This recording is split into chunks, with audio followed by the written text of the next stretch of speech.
Hello, ഇന്നത്തെ നമ്മുടെ recipe ഒരു സൂപ്പർ സോഫ്റ്റ് അടിപൊളി പ്ലം കേക്കാണ്. വളരെ ഈസി ആയിട്ട് എളുപ്പത്തിൽ ഈ ഒരു പ്ലം കേക്ക് എങ്ങനെയാണ് ഉണ്ടാക്കുന്നതെന്നേക്കാം.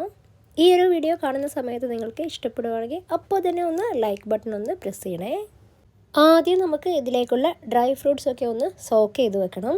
ചെറുതാക്കി അരിഞ്ഞ ഈത്തപ്പഴം, ഉണക്കമുന്തിരി, 3 കളറിലുള്ള ടൂട്ടി ഫ്രൂട്ടി, എല്ലാം കൂടെ ഒരു 4 ടേബിൾ സ്പൂൺ വരും. ഇതിലേക്ക് 1/2 കപ്പ് മുന്തിരി ജ്യൂസ് ഒഴിച്ചു കൊടുക്കുന്നുണ്ട്. എല്ലാം കൂടെ നന്നായിട്ട് മുങ്ങി കിടക്കുന്ന വിധത്തിൽ വേണം ജ്യൂസ് ഒഴിച്ചു കൊടുക്കാൻ. ഓറഞ്ച് ജ്യൂസും വേണമെങ്കിൽ എടുക്കാവുന്നതാണ്. കളറിന് വേണ്ടിയിട്ടാണ് മുന്തിരി ജ്യൂസ് എടുത്തിട്ടുള്ളത്. ഇനി ഇതൊരു 4 മണിക്കൂർ ഒന്ന് സോക്ക് ചെയ്യാൻ വെക്കണം. 4 മണിക്കൂറിന് ശേഷം നമുക്ക് കേക്ക് ഉണ്ടാക്കാൻ തുടങ്ങാം. ആദ്യം ഒരു കാരമൽ സിറപ്പ് ഉണ്ടാക്കി വെക്കണം. അതിന് വേണ്ടിയിട്ട് 1/2 കപ്പ് പഞ്ചസാര ഒരു പാനിലേക്ക് ഇട്ട് കൊടുക്കാം. മീഡിയം ടു ഹൈ ഫ്ലെയിമിലാണ് വെച്ച് കൊടുത്തിട്ടുള്ളത്. ഇതൊട്ടും ഇളക്കരുത്. പഞ്ചസാര ഇട്ട് കൊടുക്കുമ്പോൾ പാത്രത്തിൽ മുഴുവനായിട്ട് സ്പ്രെഡ് ചെയ്തിട്ട് വേണം ഇട്ട് കൊടുക്കാനായിട്ട്. ഇനി ഇതുപോലെ പഞ്ചസാര മെൽറ്റ് ആയതിനു ശേഷം മെല്ലെ ഒന്ന് ഇളക്കി കൊടുക്കുന്നുണ്ട്. അതിനുശേഷം ഒരു 1/4 കപ്പ് നല്ല തിളച്ച വെള്ളം ഇതിലേക്ക് കുറേശ്ശെയായിട്ടൊന്ന് ചേർത്ത് കൊടുക്കാം. ഈ സമയത്ത് ലോ ഫ്ലെയിമിലാണ് ഇട്ട് കൊടുത്തിട്ടുള്ളത്. വെള്ളം ഒരിക്കലും ഒന്നിച്ച് ഒഴിച്ചു കൊടുക്കരുത്. ഇതുപോലെ കുറേശ്ശെയായിട്ട് ഒഴിച്ച് ഇങ്ങനെ ഇടയ്ക്ക് ഇളക്കി കൊടുക്കണം. പഞ്ചസാര കാരമലൈസ് ചെയ്യുന്ന സമയത്ത് പാത്രത്തിലൊട്ടും നനവുണ്ടാകരുത്. അതുപോലെ ഇളക്കി കൊടുക്കുകയും ചെയ്യരുത്. മെൽറ്റ് ആയതിനു ശേഷം മാത്രം മെല്ലെ ഒന്ന് ഇളക്കി കൊടുക്കാം. 2-3 മിനിറ്റ് ഒന്ന് തിളപ്പിച്ച ശേഷം ഇനി ഫ്ലെയിം ഓഫ് ചെയ്ത് ഇതൊന്ന് തണുക്കാനായിട്ട് മാറ്റി വെക്കാം. ഇനി ഡ്രൈ ഇൻഗ്രീഡിയൻസിന് വേണ്ടിയിട്ട് 1 കപ്പ് 2 ടേബിൾ സ്പൂൺ മൈദ ഒരു അരിപ്പയിലേക്ക് ഇട്ട് കൊടുക്കുന്നുണ്ട്. ഇതിലേക്ക് 1/4 ടീസ്പൂൺ ബേക്കിംഗ് പൗഡർ ഇട്ട് കൊടുക്കാം. ഇനി ഇതൊന്ന് 2-3 തവണയെങ്കിലും ഒന്ന് അരിച്ചെടുക്കണം. മിനിമം 2 തവണയെങ്കിലും അരിച്ചെടുക്കണം. ആ സമയത്ത് കേക്ക് നല്ല സോഫ്റ്റായിട്ട് കിട്ടും. ബേക്കിംഗ് പൗഡർ എടുക്കുന്ന സമയത്ത് പുതിയതും നല്ല ബ്രാൻഡും തിരഞ്ഞു നോക്കി തന്നെ എടുക്കണം. മൈദ 2-3 തവണ ഒന്ന് സീവ് ചെയ്ത ശേഷം ഒന്ന് മാറ്റി വെക്കാം. ഇനി പഞ്ചസാര പൊടിച്ചെടുക്കണം. 1/2 കപ്പ് പഞ്ചസാരയാണ് എടുത്തിട്ടുള്ളത്. ഇതിലേക്ക് ചെറിയൊരു കഷ്ണം പട്ട, ഇത് തീരെ വണ്ണമില്ലാത്ത പട്ടയായതുകൊണ്ടാണ് ഈ ഒരു നീളത്തിൽ എടുത്തിട്ടുള്ളത്. 2 ഏലക്കായ 3 ഗ്രാമ്പൂവും കൂടി ചേർത്ത് പൊടിച്ചെടുക്കുന്നുണ്ട്. പൊടി ഉണ്ടെങ്കിൽ നേരെ അത് ചേർത്താലും മതി. വേറൊരു ബൗളിൽ 2 വലിയ മുട്ട ഒന്ന് ബീറ്റ് ചെയ്തെടുക്കാനുണ്ട്. റൂം ടെമ്പറേച്ചറിലുള്ള മുട്ടയാണ് എടുക്കേണ്ടത്. മുട്ടയിലേക്ക് പഞ്ചസാര 2-3 ബാച്ചുകളാക്കിയിട്ട് ഇടയ്ക്കിടയ്ക്ക് ചേർത്ത് കൊടുക്കാം. പഞ്ചസാര ഒന്നിച്ച് ചേർത്ത് കൊടുക്കരുത്. ഇതുപോലെ കുറേശ്ശെയായിട്ട് വേണം ചേർത്ത് കൊടുക്കാൻ.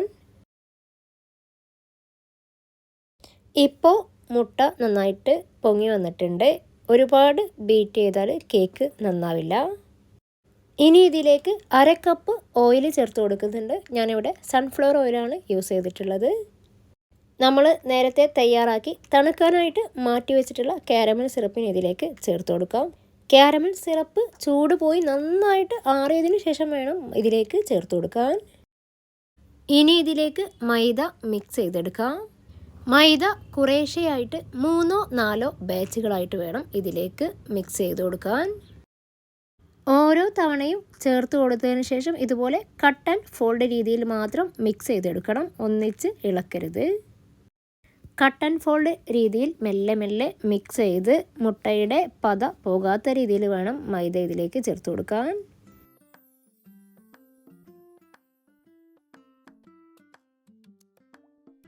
ഡ്രൈ ഇൻഗ്രീഡിയൻസും വെറ്റ് ഇൻഗ്രീഡിയൻസും കൂടെ ഇപ്പോൾ നന്നായിട്ട് മിക്സ് ആയിട്ടുണ്ട്. ഇനി നമ്മൾ സോക്ക് ചെയ്യാൻ വെച്ചിട്ടുള്ള ഡ്രൈ ഫ്രൂട്ട്സ് ഇതിലേക്ക് ചേർത്ത് കൊടുക്കാം. ഒട്ടിപ്പിടിച്ച് തമ്മിൽ കട്ട ഇട്ടാതിരിക്കാനായിട്ട് 1 ടീസ്പൂൺ മൈദ മിക്സ് ചെയ്തിട്ടുണ്ട്. ചെറിയൊരു കളറിന് വേണ്ടിയിട്ട് 1 ടീസ്പൂൺ കൊക്കോ പൗഡറും കൂടി ഇതിലേക്ക് ചേർത്ത് കൊടുത്തിട്ടുണ്ട്. വേണമെങ്കിൽ ഇതിലേക്ക് കുറച്ച് കാഷ്യൂനട്ട് ചെറുതാക്കി അരിഞ്ഞതും കൂടെ ചേർത്ത് കൊടുക്കാം. എല്ലാം കൂടെ ഒന്ന് മിക്സ് ചെയ്തെടുക്കുന്നുണ്ട്. മിക്സ് ചെയ്തെടുക്കുന്ന സമയത്ത് നല്ല സോഫ്റ്റായിട്ട് വേണം മിക്സ് ചെയ്തെടുക്കാൻ. ഞാനിപ്പോൾ ഈ ഒരു കേക്ക് ബേക്ക് ചെയ്തെടുക്കുന്നത് സ്റ്റൗ ടോപ്പിൽ കുക്കറിൽ വെച്ചിട്ടാണ്. കുക്കർ ആദ്യം ഹൈ ഫ്ലെയിമിലിട്ട് 10 മിനിറ്റ് ഒന്ന് ചൂടാക്കിയെടുക്കണം.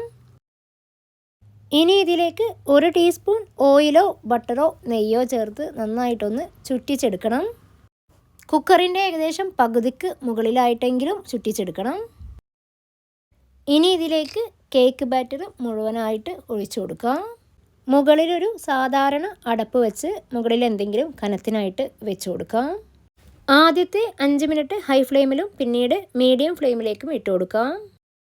20 മിനിറ്റിന് ശേഷം അടപ്പ് തുറന്ന് മുകളിൽ ഇതുപോലെ കുറച്ച് ടൂട്ടി ഫ്രൂട്ടി ഇട്ട് കൊടുക്കുന്നുണ്ട്. ഇനി കേക്ക് നന്നായിട്ടൊന്ന് ബേക്ക് ആകുന്നതുവരെ കുക്ക് ചെയ്തെടുക്കണം. ഒരു 35 to 40 മിനിറ്റ്സ് ആകുമ്പോഴേക്ക് നമ്മുടെ കേക്ക് ഇത് അടിപൊളിയായിട്ട് സൈഡൊക്കെ വിട്ട് വന്നിട്ടുണ്ട്. ഇത് ഒരു ദിവസം കഴിഞ്ഞ് കഴിക്കുന്നതാണ് നല്ലത്. അപ്പോൾ അത്രയേ ഉള്ളൂ. ബൈ.